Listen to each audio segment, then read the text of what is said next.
ಕ್ಷಣ ನಾನು ಮೈ ಮರೆತುಬಿಟ್ಟೆ ಅಂತಾರೆ ಅಲ್ವಾ. ಆ ಕ್ಷಣ ಮೈ ಮರೆಯೋದಕ್ಕೆ ಕಾರಣ ನಮಗೆ ಮೈ ಮರೆದೇ ಇರೋ ಥರ ಜ್ಞಾನ ಇಲ್ಲ ಏನು ಮಾಡಬೇಕು ಅಂತ. ಅದನ್ನು ಎಷ್ಟು ಚೆನ್ನಾಗಿ ಹೇಳಿದ್ದಾರೆ ನೋಡೋಣ.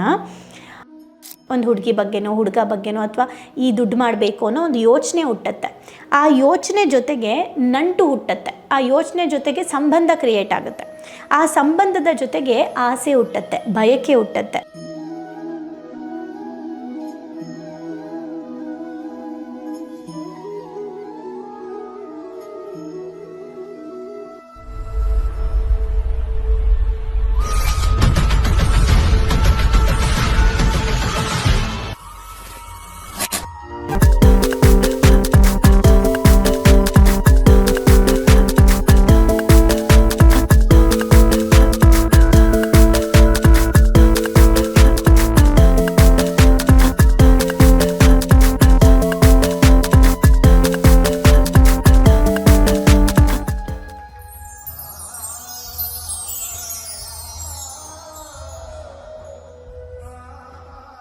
ನಮಸ್ತೆ. ಜಗದೀಶ ಶರ್ಮಾ ಸಂಪಾತ್ ಸರ್ ಬರೆದಿರುವಂತಹ ಪುಸ್ತಕ ಭಗವದ್ಗೀತೆ. ನಿಮಗೆ ಬೇಕಾದದ್ದು ಭಗವದ್ಗೀತೆಯಲ್ಲಿದೆ. ಬನ್ನಿ ನಮ್ಮ ಮುಂದಿನ ಚಾಪ್ಟರ್ನ ನೋಡೋಣ. ನಿಮಗೆ ನಿಜವಾಗ್ಲೂ ಇದರಿಂದ ಪ್ರಯೋಜನ ಆಗ್ತಾ ಇದೆ ಅಂತ ಅನಿಸಿದ್ರೆ ಕಮೆಂಟ್ ಮಾಡಿ, ಲೈಕ್ ಮಾಡಿ, ಶೇರ್ ಮಾಡಿ. ತುಂಬ ಜನ ಸಬ್ಸ್ಕ್ರೈಬ್ ಮಾಡ್ಕೊಳ್ದೆ ನೋಡ್ಕೊಳ್ತಾ ಇದ್ದೀರಾ. ಸಬ್ಸ್ಕ್ರೈಬ್ ಮಾಡಿ. ಬಿಕಾಸ್ ನೀವು ಹೆಚ್ಚು ಕಮೆಂಟ್, ಲೈಕ್, ಶೇರ್, ಸಬ್ಸ್ಕ್ರೈಬ್ ಮಾಡಿಕೊಂಡಷ್ಟು ಯೂಟ್ಯೂಬ್ನ ಒಂದು ಕಾನ್ಸೆಪ್ಟ್ ಹೆಂಗೆ ವರ್ಕ್ ಆಗುತ್ತೆ ಅಂದರೆ ತುಂಬ ಜನಕ್ಕೆ ಅದನ್ನು ತೋರಿಸುತ್ತೆ. ತುಂಬ ಜನ ಇದನ್ನು ನೋಡ್ತಾ ಇದ್ದಾರೆ. ಸೊ ಇದನ್ನು ನೋಡ್ತಾ ಇದ್ದಾರೆ ಅಂದರೆ ಇದು ನೋಡೋ ಅಂಥ ಕಂಟೆಂಟ್ ಆಗಿದೆ ಅಂತ ಯೂಟ್ಯೂಬ್ ಅಂಡರ್ಸ್ಟುಡ್ ಅದು. ಸೊ ಅದು ತೋರಿಸುತ್ತೆ. ಆಗ ತುಂಬ ಜನಕ್ಕೆ ಈ ವಿಡಿಯೋ ತಲುಪತ್ತೆ.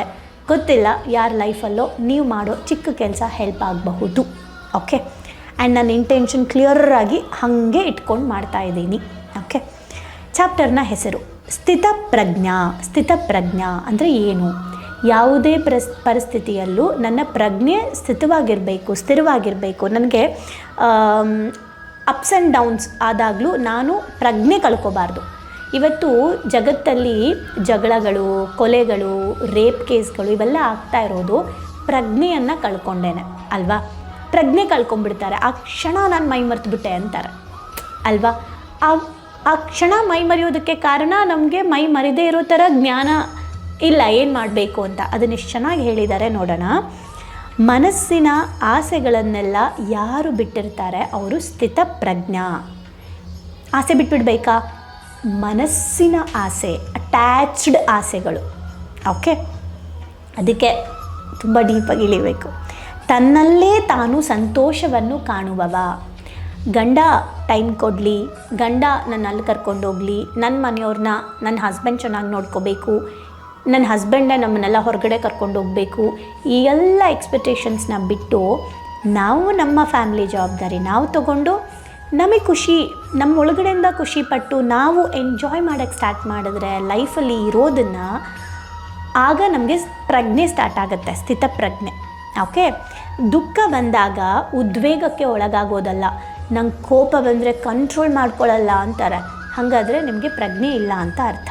ಓಕೆ. ಸುಖ ಬಂದಾಗ ಮೈ ಮರೆಯೋದಲ್ಲ. ಏನೋ ಸುಖ ಬಂದುಬಿಡ್ತು ನನಗೆ ಅಂದಾಗ ಅಹಂಕಾರ ಬೆಳೆದ್ಬಿಟ್ಟು ಹಿಂದೆ ಬೆಳೆದಿರೋ ರೀತಿ, ಹಿಂದೆಗಡೆ ನಮಗೆ ಸಹಾಯ ಮಾಡಿರೋರು, ನನ್ನ ಜೊತೆಯಲ್ಲಿದ್ದವ್ರನ್ನೆಲ್ಲ ಮರೆತುಬಿಟ್ಟು ಮೆರೆಯೋದಲ್ಲ. ಸುಖ ಬಂದಾಗ ಮೈ ಮರೆಯೋದಲ್ಲ ಅಹಂಕಾರದಿಂದ. ಮೋಹವಿಲ್ಲದವ ಸ್ಥಿತಪ್ರಜ್ಞ. ಮೋಹ ಅಂದರೆ ಬೇರೆ ಬೇರೆ ಎಲ್ಲಾದ್ರ ಮೇಲೂ ಆಸೆ ಆಗ್ತಾ ಹೋಗೋದು. ಅಂದರೆ ಹೆಂಡತಿ ಇರ್ತಾರೆ, ಗಂಡ ಇರ್ತಾರೆ, ಇನ್ನೊಂದು ಹುಡುಗ ಮೇಲೆ ಅಥವಾ ಗಂಡಸು ಅಥವಾ ಹೆಂಗಸ್ರ ಮೇಲೆ ಅಟ್ರ್ಯಾಕ್ಟ್ ಆಗೋದು. ಅವರು ಸಾಕಾಯಿತು, ಇನ್ನೊಬ್ಬರು ಯಾರೋ ಬೇಕು ನಮಗೆ ಪದೇ ಪದೇ ಅಂತ ಅನ್ಸಕ್ಕೆ ಸ್ಟಾರ್ಟ್ ಆಗುತ್ತೆ. ವಸ್ತುಗಳ ಮೇಲೂ ಕೂಡ ಈ ಕಾರ್ ಸಾಕಾಯಿತು, ಇನ್ನೊಂದು ಕಾರ್ ತೊಗೊಳ್ಳೋಣ, ಈ ರೀತಿ ಮೋಹ ಕ್ರಿಯೇಟ್ ಆಗ್ತಾ ಹೋಗುತ್ತೆ. ಅದನ್ನು ಮಾಡಬಾರ್ದು. ಅದಿಲ್ಲದೆ ಇದ್ದವರು ಸ್ಥಿತಪ್ರಜ್ಞದಲ್ಲಿದ್ದಾರೆ. ಭಯಗೊಳ್ಳದವ. ಎಂಥ ಪರಿಸ್ಥಿತಿಯಲ್ಲೂ ನಾನು ಹೆದರಲ್ಲ, ಏನು ಬರುತ್ತೆ ನಾನು ಸ್ವೀಕರಿಸ್ತೀನಿ ಅನ್ನೋರು ಸ್ಥಿತಪ್ರಜ್ಞೆಯಲ್ಲಿರ್ತಾರೆ.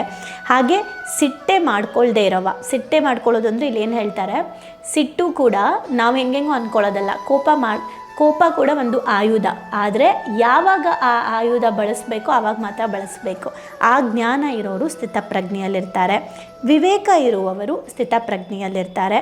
ಒಳಿತಿರಲಿ ಕೆಡುಕಿರಲಿ, ಸಂತಸವು ನೋವು ಎಲ್ಲವನ್ನೂ ಕೂಡ ಜೀವನದಲ್ಲಿ ಇರಲಿ ಬಿಡು ಅಂತ ಅಂದ್ಕೊಳ್ಳೋರು ಸ್ಥಿತಪ್ರಜ್ಞೆಯಲ್ಲಿರ್ತಾರೆ. ಸಿಂಪಲ್ಲಾಗಿ ಇಲ್ಲಿ ಏನು ಹೇಳ್ತಿದ್ದಾರೆ, ಆಮೆ ತನ್ನ ಕೈಕಾಲುಗಳನ್ನು ಬೇಕಾದಾಗ ಹೊರಗಡೆ ಹಾಕತ್ತೆ, ಬೇಡವಾದಾಗ ಒಳಗಡೆ ಹಾಕತ್ತೆ. ಹಾಗೆಯೇ ನಾವು ಈ ಸ್ಥಿತಪ್ರಜ್ಞೆಯನ್ನು ಬೆಳೆಸ್ಕೊಳ್ಳೋಕ್ಕೆ ಏನು ಮಾಡಬೇಕು ಅಂದರೆ ಇಂದ್ರಿಯಗಳನ್ನು ಕಂಟ್ರೋಲ್ ಮಾಡೋದನ್ನು ಕಲಿಬೇಕು. ಯಾರು ಇಂದ್ರಿಯಗಳನ್ನು ಬೇಕಾದಾಗ ಬಳಸ್ಕೊಳ್ತಾರೆ, ಬೇಡವಾದಾಗ ಹಿಡಿದಿಡ್ಕೊಳ್ತಾರೆ, ಅವರು ಮಾತ್ರ ಅವರ ಮನಸ್ಸನ್ನು ನಿಗ್ರಹಿಸೋಕ್ಕೆ ಸಾಧ್ಯ. ಋಷಿಮುನಿಗಳು ತಪಸ್ಸನ್ನು ಮಾಡಬೇಕಾದ್ರೆ ಅವರ ಇಂದ್ರಿಯಗಳ ಕಂಟ್ರೋಲ್ನ ಮಾಡಿಕೊಂಡು ಪ್ರಾಕ್ಟೀಸ್ ಮಾಡೇ ಹೋಗಿ ಅವರು ತಪಸ್ಸನ್ನು ಮಾಡೋದು. ಇಲ್ಲ ಅಂದರೆ ಯಾರ ಕೈಲಿ ತಡೆಯೋಕ್ಕಾಗತ್ತೆ ಅಲ್ವಾ? ಬಿಕಾಸ್ ನಮಗೆಲ್ಲ ಡಿಸ್ಟ್ರಾಕ್ಷನ್ ಆಗ್ತಾ ಇರೋದೇ ಇಂದ್ರಿಯಗಳಿಂದ. ಓಕೆ, ಸೊ ಇಲ್ಲಿ ಯಾವುದರ ಕುರಿತು ಯೋಚನೆ ಹುಟ್ಟುತ್ತದೆ, ಯಾವುದು ಕುರಿತು ನಮಗೆ ಯೋಚನೆ ಹುಟ್ಟುತ್ತೆ, ಯೋಚನೆಯಿಂದಾಗಿ ಒಂದು ಯೋಚನೆ ಹುಟ್ಟುತ್ತೆ.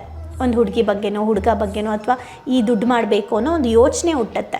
ಆ ಯೋಚನೆ ಜೊತೆಗೆ ನಂಟು ಹುಟ್ಟುತ್ತೆ, ಆ ಯೋಚನೆ ಜೊತೆಗೆ ಸಂಬಂಧ ಕ್ರಿಯೇಟ್ ಆಗುತ್ತೆ, ಆ ಸಂಬಂಧದ ಜೊತೆಗೆ ಆಸೆ ಹುಟ್ಟುತ್ತೆ, ಬಯಕೆ ಹುಟ್ಟುತ್ತೆ. ಅದು ಸಿಗದೇ ಇದ್ದಾಗ ನೋವಾಗುತ್ತೆ, ಅದು ಸಿಕ್ಕಾಗ ಅದನ್ನು ಉಳಿಸ್ಕೊಳ್ಳೋ ಪ್ರಯತ್ನದಲ್ಲಿ ಕ್ರೋಧ ಹುಟ್ಟುತ್ತೆ. ಹಾಗಾಗಿ ವಿವೇಕ ಹೋಗುತ್ತೆ. ಅದು ನಮ್ಮ ಸ್ಮರಣೆಯನ್ನು, ನಮ್ಮ ಪ್ರಜ್ಞೆಯನ್ನು ನಾಶ ಮಾಡುತ್ತೆ.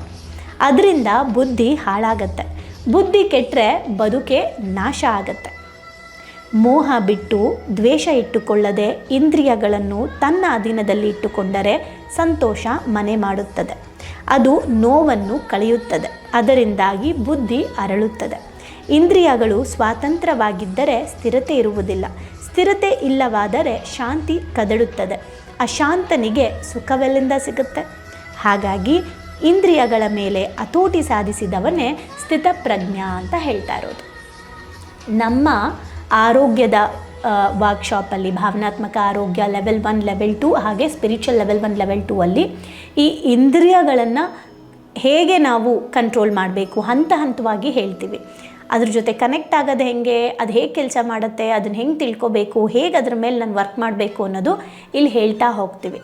ಓಕೆ, ಸೊ ಯಾಕೆ ಅಂದರೆ ಅದನ್ನು ಕಂಟ್ರೋಲ್ ಮಾಡಿದ್ರೆ ಆಟೋಮೆಟಿಕ್ಕಾಗಿ ನೆಗೆಟಿವ್ಸ್ ಎಲ್ಲವೂ ಸ್ಟಾಪ್ ಆಗುತ್ತೆ ಲೈಫಲ್ಲಿ. ಅದಕ್ಕೆ ಇಲ್ಲಿ ಸಂತೋಷ ಮನೆ ಮಾತಾಗಬೇಕು, ಮನೆ ಆಗಬೇಕು, ಸಂತೋಷನೇ ಮನೆ ಆಗಬೇಕು, ನಮ್ಮ ಮನೇಲಿ ಸಂತೋಷ ಇರಬೇಕು ಅಂದರೆ ಇಂದ್ರಿಯಗಳ ಕಂಟ್ರೋಲ್ ಮಾಡೋದನ್ನು ಕಲಿಬೇಕು, ಫೈನಲಿ ಕಲಿಬೇಕು.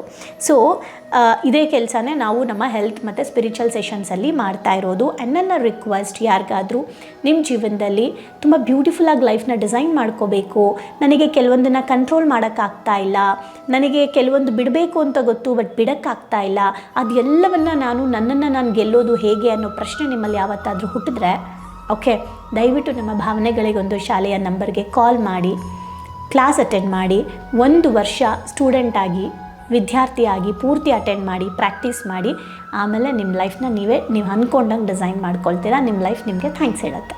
ಓಕೆ, ಯಾಕೆ 10 ವರ್ಷದಿಂದ ನಾನು ನೋವಲ್ಲಿದ್ದೆ, ನಾನು ಕಲಿತೆ, ನನಗೊಬ್ಬರು ಗುರು ಸಿಕ್ಕಿದ್ರು, ಅರ್ಥ ಮಾಡಿಸಿದ್ರು, ಇನ್ನೊಬ್ಬರು ಗುರು, ಹೀಗೆ ತುಂಬ ಗುರುಗಳ ಹತ್ರ ಹೋಗಿ ವಿಷಯಗಳನ್ನು ಕಲೆಕ್ಟ್ ಮಾಡ್ತಾ, ಪುಸ್ತಕಗಳಿಂದ ಕಲಿತಾ, ಅದನ್ನು ಪ್ರಾಕ್ಟೀಸ್ ಮಾಡ್ತಾ, ಇನ್ ಡೀಪ್ ರಿಸರ್ಚ್ ಮಾಡ್ತಾ, ಬೇರೆ ಎಲ್ಲ ನಾನು ಯಾವಾಗ ಕಲಿಯೋಕ್ಕೆ ಶುರು ಮಾಡಿದೆ ಆಗ ನನ್ನ ಲೈಫ್ ಸರಿ ಹೋಗೋಕ್ಕೆ ಶುರುವಾಯಿತು.